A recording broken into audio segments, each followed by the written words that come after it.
The BS Casters. News is the news for you and me. That's our melody show. The BS Casters news. Because we are the BS Casters and we love to bring you BS, and it's hopefully the best BS that you'll ever find.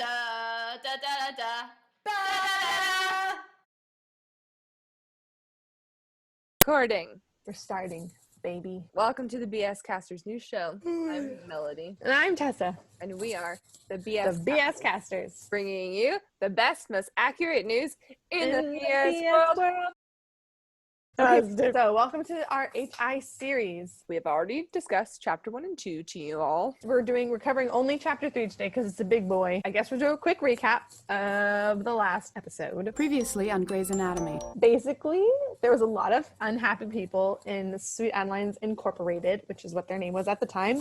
There was a lot of governmental issues, and then as peak of the upset came, they made a policy that said only Caucasian women can be in the organization. And so the group of females that were just unhappy with it all were like, you know what? We can do it better and also not discriminate. That's basically where we are. We're just so now we're into the beginning, the birthing of HI. To the birth canal of harmony on February 26th, 1959. The corporation was formed. Yeah, and Becky Hine was conceived, probably. Just kidding, she's 21 again. The corporation was formed. That day, the Articles of Association were approved by the state of Rhode Island. That was like the birthing home. And all the officers were elected. So that was like the day. Also, wait, question. The Secretary of State in Rhode Island signed the Articles of Association. Is that normal when you're forming a barbershop organization? But like, it seemed more official than what I thought happened when you started barbershop organization. Yeah, definitely now it's just some guy named Greg from the courthouse. So they did it, which the incorporators, right, the people at that moment were Peggy Rigby, which we've talked about because I sang Eleanor Rigby, Yeah. Charlotte Snedden, we're just gonna assume I'm saying this all correctly, Mary Avis Pudge Hedges, which makes me think her nickname was Pudge, and I think that's the cutest ever. Jeanne Mano, and Mary Perry, which is not to be confused with Mary Berry. Mary Perry.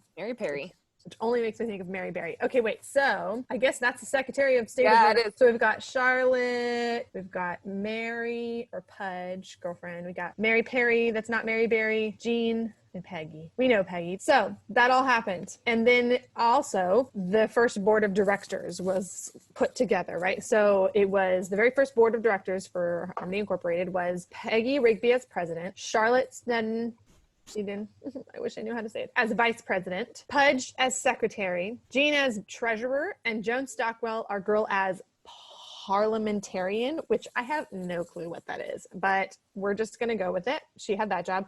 And Maisel was historian. And then there were other members that didn't have titles, which I assume they were just like, I don't know, just other people to help balance the board. I have no idea. It didn't say anything about what they were, but it was Rosella Beauparlant, Billy Briggs, Ruth Kelly, Margaret Nadeau, Leona Pedro, Mary Perry, Mary Raposa, and Joanne Willett. So they were all like first board of directors, which was like, dun, da, da, da. Yeah, and also said they were elected. They were not appointed. A month later, so in March, the first issue of the Keynote appeared, which is the publication, the magazine, like it first came out. So only a month later, they were like ready and hopping. The cover read first official publication of Harmony Inc., which is like, of course. And it featured the winning logo design by Skidge Heath. And she later would become the official like chairwoman. So like that's what I was showing originally. The logo I think I showed at the beginning, this guy, a blend with friendship. A blend with friendship, yeah. Featured that. And then there's Skidge. So the cool thing is like it explained her job description as like an official design chairwoman. So like she was responsible for designing pins, medals, certificates, and awards for like every single occasion, which was, I think that's a cool job. And she was also president from 62 to 63. So she was the third. So like, that's cool. So something to note though, the presidents were year terms, which is that still the case? That's not the case with Sweet Adelines. They're not president for only a year. No, and I don't know. This like early on, at least so far, it's all a year presidents, which is interesting. Like it's a fast turnaround. The minutes from like the original OG meetings were missing. So a lot of like the historic knowledge we have from the very beginning is from this first keynote address, like keynote publication, newsletter, magazine. Which is cool because like that's like where we get a lot of our information, which is awesome. It talked about the April 18th mid-year meeting and the first convention, which was scheduled for October 17th. And this first issue also contained an arrangement of My Country 'Tis of Thee / God Save the Queen. And it was announced that this song would be the one to open all Harmony Inc. events. It was cool they had all those things like so quickly. They were ready. Like, they were so founded ready. themselves and then were immediately like, okay, let's play the contest. There's no way that they didn't start planning the first publication like after they got created, because then that would be like less than a month. I'm sure they had stuff like going in the works, which is like really cool. That's how you do it, man. So this mid-year meeting was held in North Attleboro, Massachusetts, which was hosted by the Harmonettes. The Champlain, is that how you pronounce it? The Champlain Echoes chapter from Burlington, Vermont. Champlain Echoes chapter from Burlington, Vermont became the 6th Harmony chapter on this occasion during this mid-year meeting. So I think at this mid-year meeting, it was the time where like the official charters were signed and such like that. So we have 6 Harmony chapters in like the first few months of its birthing. What's cool that they talked about is that like even in its early days, Harmony Inc. was really supported by Spebsqua chapters. So like a lot of choruses had co-sponsored shows and such. And in fact, fun fact, in 1969, the Melody Bells and the Providence chapter of Spebsqua sponsored a show together that featured the Buffalo Bills, which is like dope. I wrote that exact sentence. I think it was 1959, but yeah. I was like, dang, I want to see that show. So like a lot of good, like it's pretty good in the first few months. Like more good news, like the Harmony Bells chapter was added to the former Barry Barbershop chorus, or they added the Barry Barbershop chorus to the Harmony Bells. So basically the Harmony Bells just grew. They like, what do you call them? Like incorporated them into their own chapter. So then the Aurelia Notecrackers, again with our girls in Aurelia, the Aurelia Notecrackers, which is a quartet, was super active, and they promoted Harmony Inc. through television and other public appearances, like in the early years, which was super cool. They just like, Aurelia was popping with PR. I think I wrote down something that happened later, but it looks like with a lot of these new choruses, like when they're signing charters and stuff, which was like happening a lot in this first year, they were like often going on television. If there was like a charter signed, it was in the newspaper, like for the city. I was like, I feel like we don't do those things. At least not on a big scale. Like it's so funny because I think like small towns still do things like that. Probably, but there's not that many small towns anymore. Like there, you know what I mean? So it's interesting. Yes, I think that's really cool. It was news that a barbershop chorus had just formed in your area. I think that's pretty cool. Right. Apparently efforts were still being made by some Sweet Adelines to change the policy and unite, all the women and barbershoppers, but they failed. Right. And ultimately, basically, if they failed, they added to the Harmony Inc. growing new membership. So like in their first year, they're pretty up and up with membership and getting things going and off the ground running. So that was like, that's great. So like that's 59. 59 was just them ready and rearing to go. Now we're in 1960. Hey mama, welcome to the 60s. 1960. New chapter again was granted a charter. They were called the Happy Tones of Montreal. So we got a Montreal chapter. Hey girls. This would become one of Harmony's most active and productive chapters. So Eileen Findlay, did I write that right? She was a former Sweet Adeline who co-founded with co-founders Marge Hardy and Phil Walcott.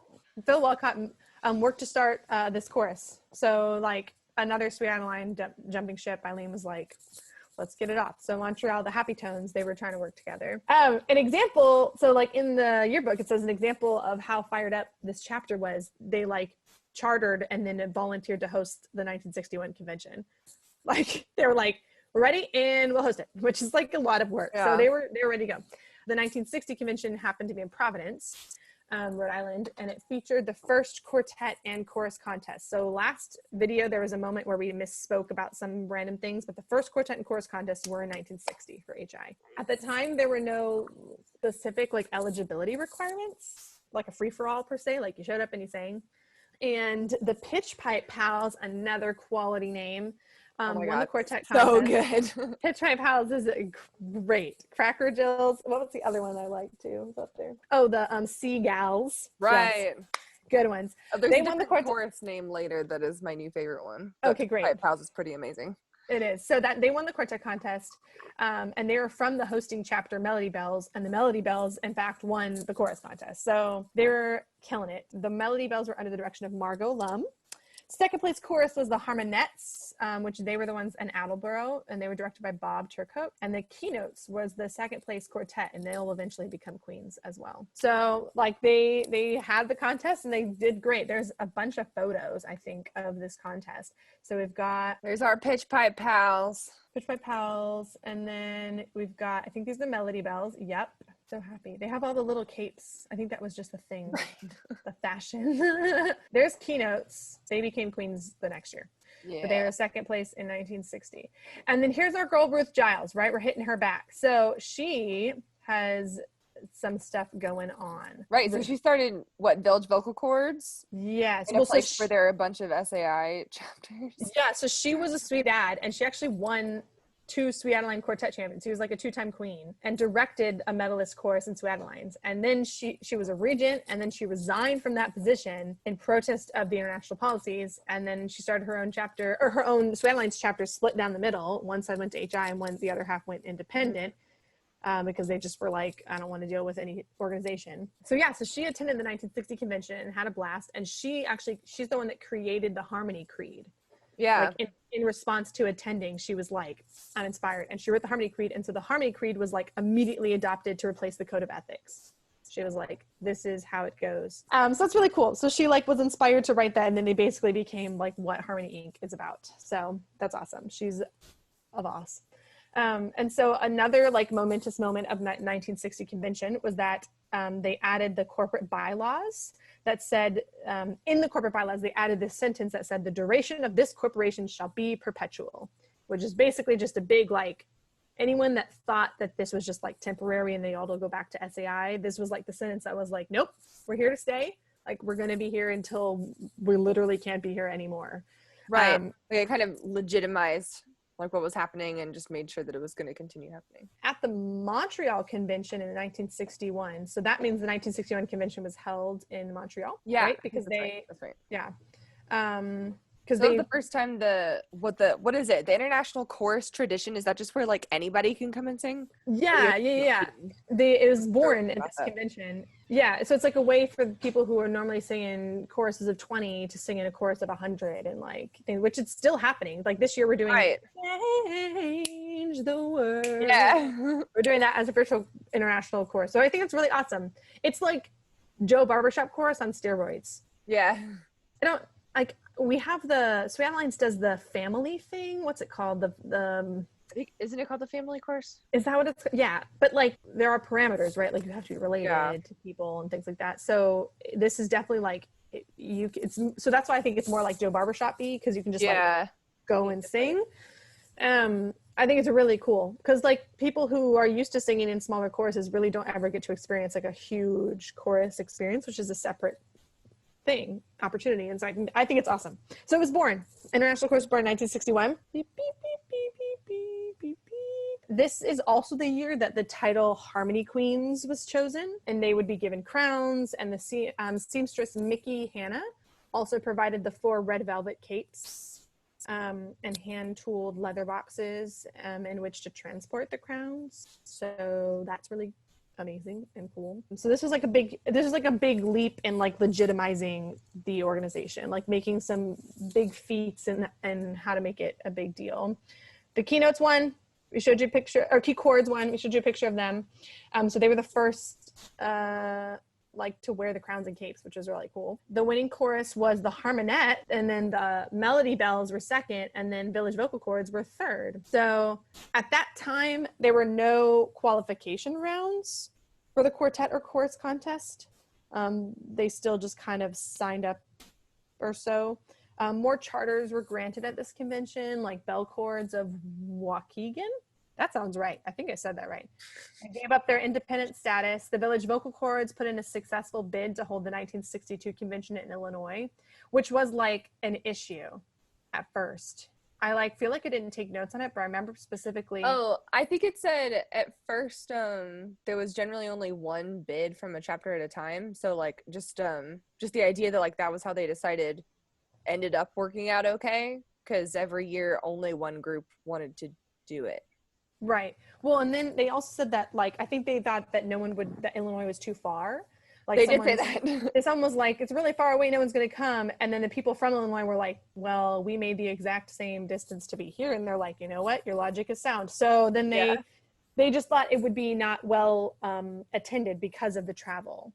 When in fact, here we go. Now we're into 1962. It was like the most well-attended convention. It had like 200 plus members, which was like freaking awesome. Illinois. Yeah. And it was the least expensive convention ever.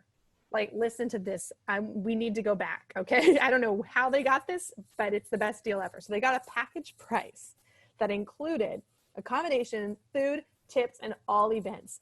The entire staff of the Moraine on the Lake Hotel in Highland Park were at the disposal of HI members and guests, which basically took up the whole hotel. So I don't know how we get on that groove again, right? But that's definitely the way to go. And the contest was like a couple blocks away in a high school auditorium. Yeah, that's the way to go. The way to go. We need to figure that out. It's like a cruise, but without being on a death-eating ship.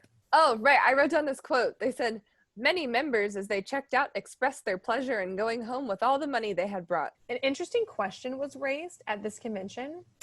They asked, what do we do about the expenses for the wives of judges who accompany their husbands to conventions? Why are the wives coming? Maybe, period. Maybe that's just the first question. Why are the wives coming? Why are the wives coming and then not participating in events, which is like significant others do it all the time, I guess. Yeah. But I don't know.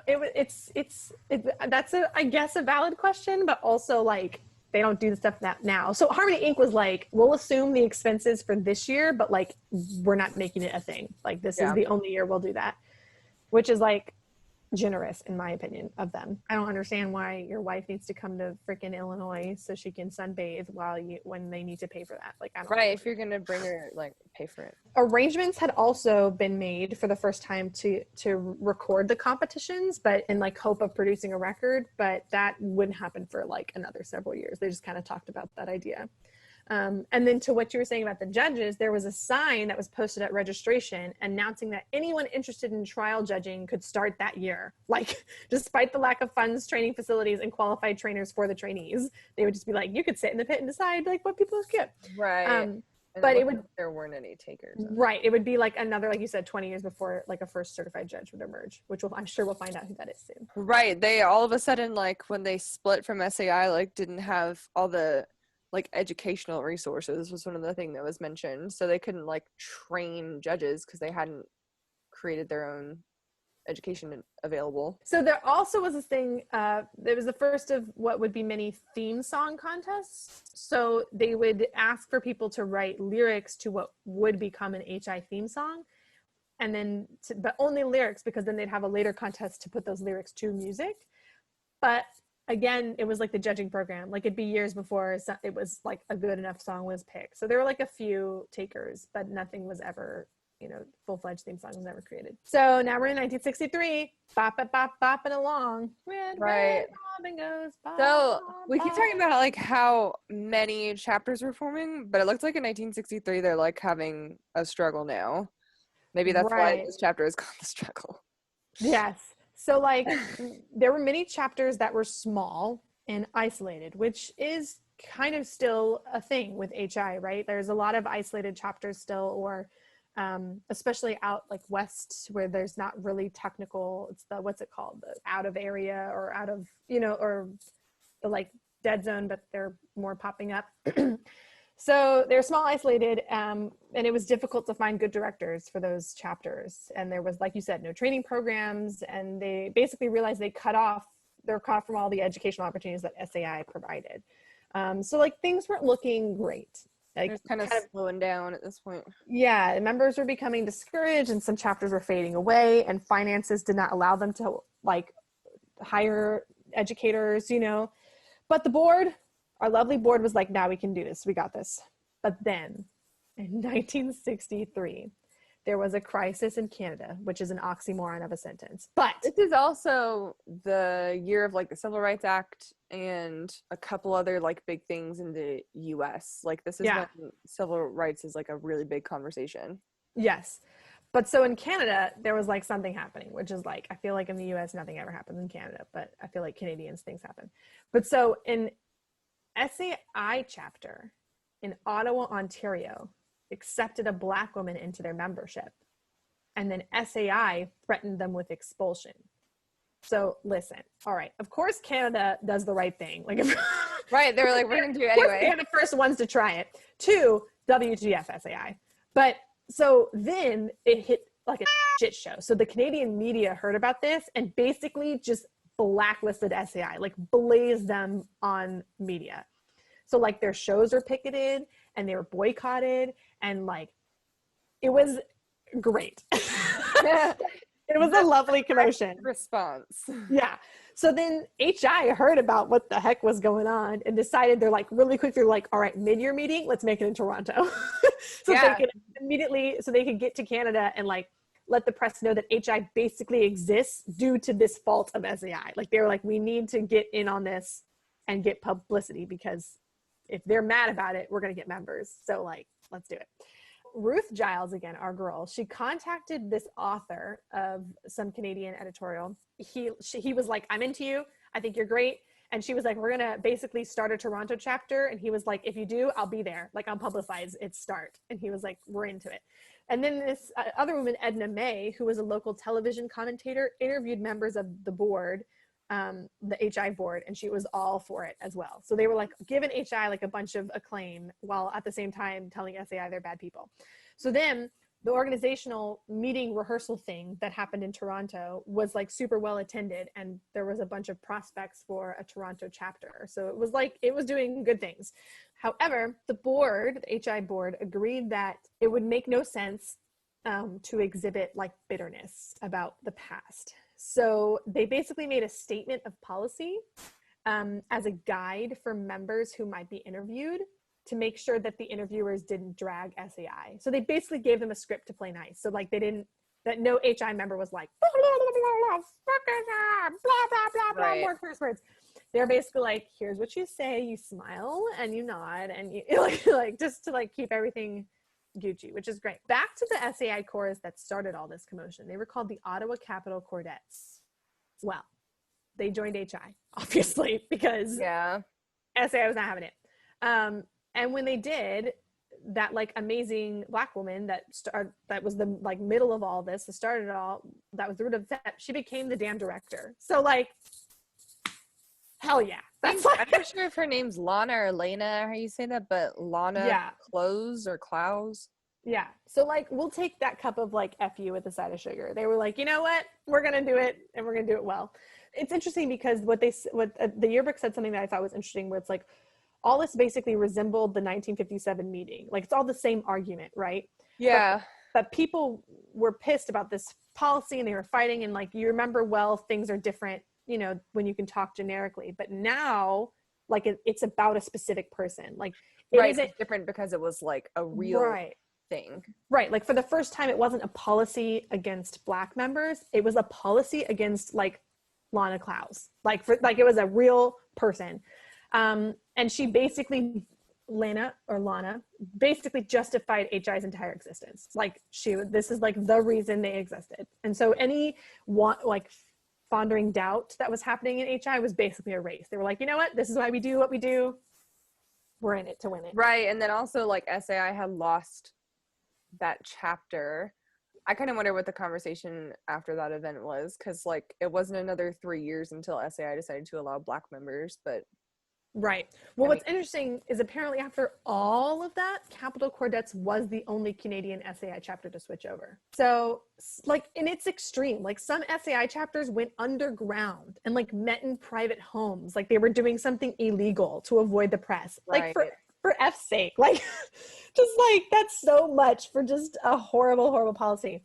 And so like some made statements so what's interesting is some Canadians made statements to the press that they had, some SAI Canadians had no choice but to abide by the rules made by those American Southerners. And I was like, listen, like, finally Canada's something wrong. Canada has a point. Like, we found it. You can't blame, like, you know what I mean? Like, yes. Like, the policy, especially when, like, okay, like, we were just talking about how HI just poster boarded their existence in Canada after that. Like, especially when there's another organization that exists. That was so interesting. I was like, all right, finally. I was happy because I was like, Canada's not perfect. But then I was like, listen, you can't just blame. If you're going to follow along the policy, you can't just be like, I have no mind of my own. Yeah. We're just doing what the silly American Southerners are doing, which always sounds like a bad idea. No one should do what the American Southerners are ever doing. No. So that's never been a good point of history. That should never be your argument.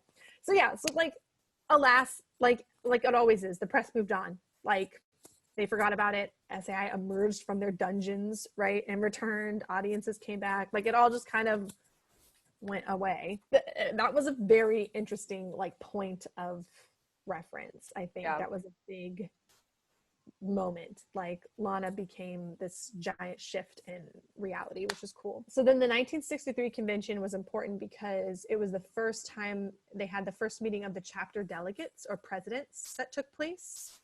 The main purpose of this meeting was to elect a nominating committee for the International Board of Directors, which I think is still a thing. Like, I think it is. I think it is.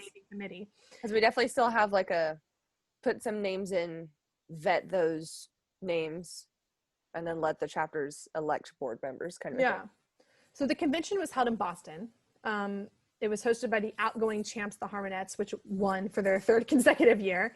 But they're winning consecutively. People started to chat about the idea of choruses having to sit out a year or two, because up until 1963, they needed every chorus to perform, or like there wasn't enough choruses for a show. But now it was getting big enough that some people were like, all right, if they win, we might be able to afford to let them sit out 1 year or something like that. So I think that's interesting. This is where my favorite chorus name shows up. It is called the Barnacle Bells. They're founded by Pearl Klingbeil, and I don't know where they're from, except for later I think I found out they're from Ontario. Anyway, the Barnacle Bells is a lit name, and I want to find out if they're still there and join them. This is a great name, Barnacle Bells. I guess I'm moving to Ontario. It's fine. I love it. That's true. That's definitely a top name for sure. I wonder if they're like near water. I also wonder that. I was like, why else would they the be Barnacle Bells must be pirates. They just rehearse on a ship. This convention, also the first corporate business manual was approved. And the decision made, there was a decision made that the executive secretary would be a paid employee now, rather than an elected board member. They'd get a stipend of $50 a year plus reasonable travel expenses. So the secretarial position was open. The board decided that parliamentarian, so the one that Joan Stockwell was, when we have no idea what that is, would fill the spot. So I guess they were just kind of a secretary, I guess, that position. So I looked at the word, and it's just kind of vague. Like, it not necessarily is like a specific position. It's like you are a member of a parliament. So it could be a lot of things. Also, just for reference, $50 in that time period is $421.24 today. Good research. And then that person would be elected rather than appointed. So they like changed up positions. They changed membership requirements. So charters were raised from 12 members to 14. So you couldn't charter unless you had 14 members. I don't know what it is now. I also wondered that because I thought the BHS one was 12, but maybe I'm insane. They changed or they went back to wanting their own judging, like they're trying to get the judging training program still. They had 3 members submit to the theme song, but like no go so far. Motions were made and carried by the delegates that they be given a resume of board decisions and actions at future annual meetings, and that an agenda be sent to all chapters prior to convention for consideration by all chapters. Basically, all of this at the request of members. So like clearly HI is doing the whole like listening to your membership, which is the whole reason they were founded. Like, so they're keeping their word. They're making sure their membership knows what the heck is going on. With their goals, yeah. Yeah, and then HI started to plan 2 conventions at the same time, which is like moving on up. So I think that's a very good I didn't think about it till I read that sentence. That's a very good buffer of like success. Like if you can plan X amount of years in advance, like you clearly are doing well. So I'm happy that they're planning 2 conventions at a time. And then, so like by 5 years in, HI did indeed prove that like it's possible to combine barbershop with equitable government. So like they're getting it done. They just got to get off the ground a little bit. Right. Yeah. Even after like 1963 seemed like we were fading. By the time they get to 1965, they're like, okay, let's go. We're on our way. So I was going to show some more photos. This one is Peggy. More giant glasses. Here are the Harmonettes, the ones that won a bunch of years in a row. Here is the Harmonettes the next year in 1962. Their boy Bob. Here are the Cordials. They won in 1962, I believe. I think it's funny there's some like names correlated between the HI and SAI. I'm not sure if the time period is like close to one another, but because we had like the Cracker Jills and SAI, we've got the Cordials here. And I just saw in an email from SAI today that there's like, what are they called? The Pitch Pipers. They were celebrating like an anniversary or something of the Pitch Pipers, and we had Pitch Pipe Pals in HI. Mm-hmm. That is interesting. It's like branding, like on or off, whichever one side, just like picking. But yeah, there's Charlotte. That's what I was trying to find. Charlotte. Her big old glasses. And then Margaret Tate. She was the president. I know. Who are these? Harmony Honeys. That's a good one too. I know. I thought that was really cute. I love it. And also it looks like this is maybe the first picture that has what looks like a person of color. Yeah. Pauline Alves, which I think is awesome. She may not be. It could just be the color of the photo, but it's the first time that in a photo that looks like we have a person of color in a. Oh yeah, all the other ones were like hardcore, definitely not. Yeah, so I think that's interesting. Like definitely earlier than probably SAI. So I think that's awesome. Here are the Harmonettes again. 1963. They're like 3rd year in a row. These are all the pictures. That was 1959 to 1963.